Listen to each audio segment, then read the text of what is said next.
So guys, basta tuto galing sa trabaho. Pagod na pagod siya. Alam ko gutom na gutom yun. So itong tinapay, lalagyan natin ng daig.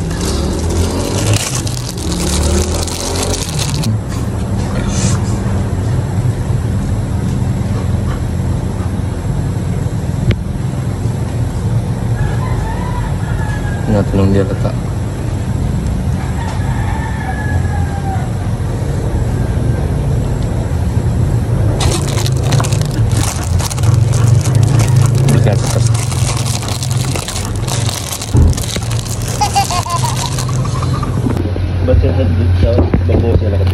Dito natin ilalagay ito guys sa lamisa.